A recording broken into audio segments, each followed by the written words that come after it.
quando a gente perde uma pessoa que amamos, que respeitamos, que era o nosso índio branco, né? Que estava aqui para nos ajudar a proteger o nosso território, dar força aos nossos homens, né? Na área de tecnologia, né? Com drone, que nós não tínhamos esse contato com a tecnologia e ele estava aqui para nos ensinar, porque os invasores estavam entrando roubando o que é nosso, dos nossos filhos aqui.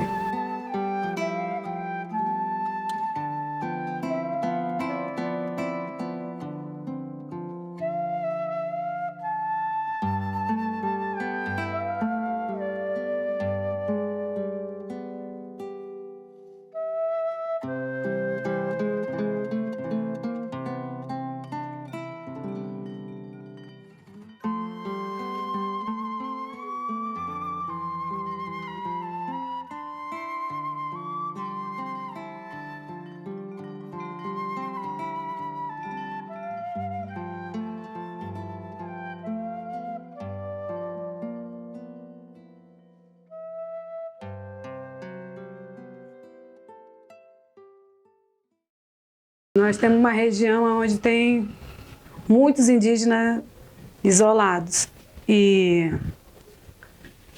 lá tem o nosso peixe, nosso pirarucu, nossos tracajás, nossas antas, os animais que a gente come. Nossos parentes aldeados, eles não comem o congelado, eles não comem o que vende na cidade, eles comem o que tem dentro da selva, que é do habitat deles, e as pessoas estavam entrando para roubar. E a gente não tinha como proteger mais aquilo. E a gente fazia, avisava as autoridades, tá entrando invasores, levando nossa alimentação, e o Bruno veio para nos ajudar. E quando a gente vê o que fizeram com ele, nosso coração ainda sangra até hoje e não vai parar de sangrar, porque nós mulheres, nós sentimos a dor. A perca de um filho, nós sentimos. A perca de uma mãe, nós sentimos. A perca de um amigo, nós sentimos. E o luto para nós mulheres não acaba assim, porque a lembrança vem. Eu acompanhei o trabalho dele, está preocupado com povos indígenas isolados, de proteção territorial, fazer a fiscalização, monitoramento. E ele, com total conhecimento que ele tinha obtido, ele já queria repassar esse conhecimento que ele tem para os indígenas. Aprimoramento tecnológico, até ele criou o Grupo EVO, né, dentro do programa do Nivaja, que é um EVO, vigilância dos indígenas, que esses parentes ia ser treinado com drone, como pilotar drone, GPS, né, para fazer localização, e parte técnica, que é elaborar um relatório. E por que é preocupação que eu vi dele, né? Muitas das vezes nós, parentes indígenas, quando identificam um invasor, um infrator dentro da nossa terra indígena, a gente vai falar verbalmente: Funai, eu vi pescador dentro da nossa terra, eu vi aquilo lá naquele tal canto. E aí não tem formalidade, né? Mesmo que tenha um documento que vai ser encaminhado para o Ministério Público Federal, para a Polícia Federal, até para a FUNAI, a maioria das vezes as pessoas não acreditam. E o documento é vão. A ideia dele era preparar o indígena para que ele tenha esse recurso de conhecimento, né? Documento, registro. Eu vou fotografar, filmar, marcar esse local, onde que é. Uma das questões que o Bruno tratava era exatamente das invasões. Ele fez várias denúncias sobre isso.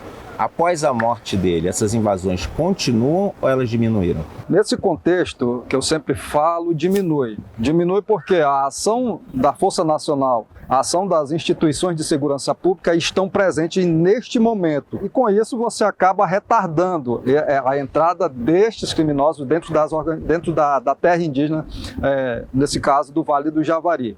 Mas isso é uma questão pontual. Nós não sabemos até quando esta base da Polícia Federal instalada no Vale do Javari continuará, como se manterá a própria FUNAI em relação ao futuro, né, do Vale do Javari. Nós, movimento indígena, fomos atrás do Exército, fomos atrás do Ministério Público. Só vieram fazer as coisas quando eles já tinham tirado a vida dele. Gritamos nesses 4 cantos aqui, nesse auditório. E o desespero do meu amigo.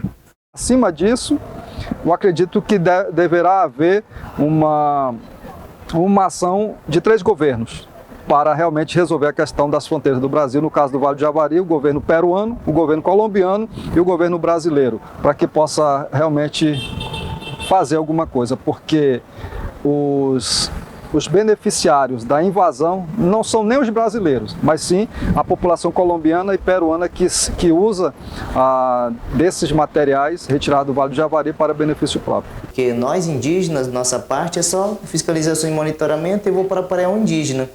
O indígena não tem poder de polícia. Quem vai fazer, nem FUNAI não tem poder de polícia. Quem vai fazer isso é o Polícia Federal, o IBAMA, pessoas que têm poder. Então, a ideia, o pensamento do Bruno, eu acompanhei de longe, uma pessoa muito importante, como indigenista, conhecedor, que estava preocupado com causa indígena, com o território, os povos que vivem na floresta. E aí ele queria preparar os parentes para que ele tenha autoconhecimento, para que eles possam gerir e proteger a terra, próprios parentes mesmo, porque o Estado em si está fragilizado. A FUNAI está sucateada, não tem recurso, não tem recursos humanos, não tem pessoal do quadro ou que seja de pessoas suficientes para lotar nas bases. Base da Frente de Proteção, não tem equipe suficiente. Então, o único jeito é nós, indígenas mesmos, se preparar e cuidar do nosso território. Esse aí, índio bom, índio morto, a história existe, pessoas falam, né? Até porque nessa época as pessoas falavam assim, não pode ir naquele bairro, naquela rua, porque o prefeito mora ali, não pode passar nenhum indígena, e a gente tinha medo, né? A gente tinha medo. Mas sem conhecer a pessoa, sem saber quem ele era, né? Mas nossos representantes, nossos indígenas, líderes, falavam, não, naquela rua ali, né, ali é bairro perigoso, ali tem um prefeito que não gosta de indígena, tal. A gente nem frequentava aquela rua, nem passava aquela rua. Então, existe essa história, né? Olha, eu confesso que eu penso que foi algo criado, né? E alguém que atribuiu essa frase a ele, ou criou isso e atribuiu a ele. Não, confesso que não condiz com a realidade, né? Porque a gente se conhece, todo mundo se conhece aqui em Atalaia. E todo mundo sabe quem é quem. Acredito que é um folclore, acredito que nunca foi dito. Ninguém tem uma coragem de fazer, até porque a gente convive com o povo indígena. E eu vejo tanto eu quanto eles têm carinho pelo povo indígena. Participaram da gestão. Foi o prefeito que na gestão dele criou a Secretaria Indígena e que hoje a gente tem aprimorado, tem aumentado, tem investido ainda mais.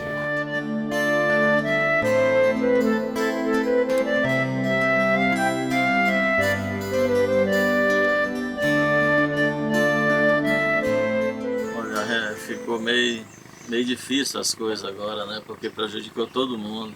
Esse pessoal que vive mais disso, da pesca, aí já fico com mais receio, assim, de entrar nos rios, aqui no Rio Quixito, esse rio que não são demarcados para pescar, para trazer sustento de sua família, ficou mais difícil, muito difícil ficou.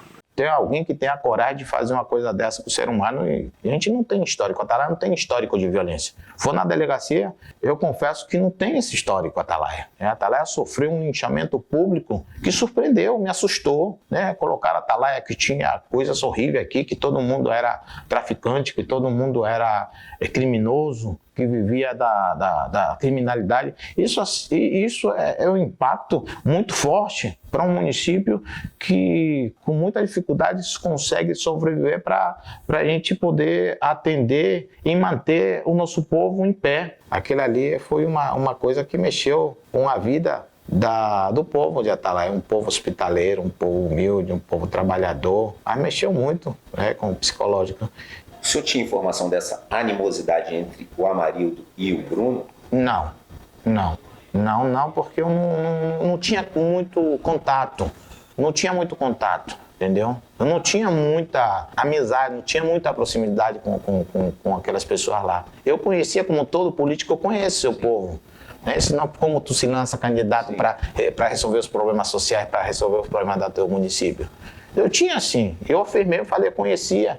Agora, tinha ali o morro, o dono do morro, não tinha isso, não estava escrito e não teria passar pela cabeça que os caras teriam coragem de cometer um crime tão bárbaro como aquele. Nunca.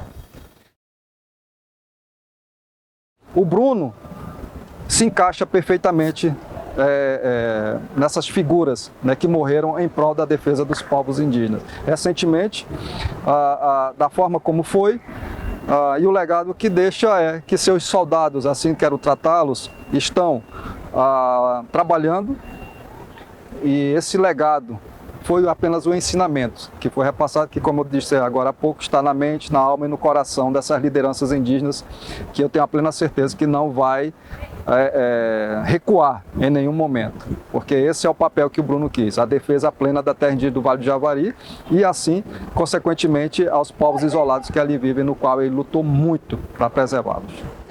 O sangue do Bruno ficou marcado nos nossos rios, né, nas nossas águas. E nós mulheres, nós se reunimos e nós fomos à luta, atrás de que o jornal, que a imprensa viesse até a cidade para dar a visibilidade do que estava acontecendo aqui, através do jornalismo, que a mídia veio com que enxergar a realidade mesmo do que estava acontecendo na região do Vale do Javari. E a gente foi para a CR pedir segurança para os nossos servidores daqui. E devido à nossa presença como mulheres, porque quando estão matando nossos maridos estão matando eles, quando estão sumindo com nossos maridos, como aconteceu lá no Yanomami, como aqui também para essa região, e outras regiões do Brasil, que estão matando os índios, e quando estavam matando nossos homens, nós estávamos parindo. Quando achavam que nós íamos se acabar, nós não vamos se acabar não, porque eles achavam que matando um ali, nascia uma criança nesse Brasil.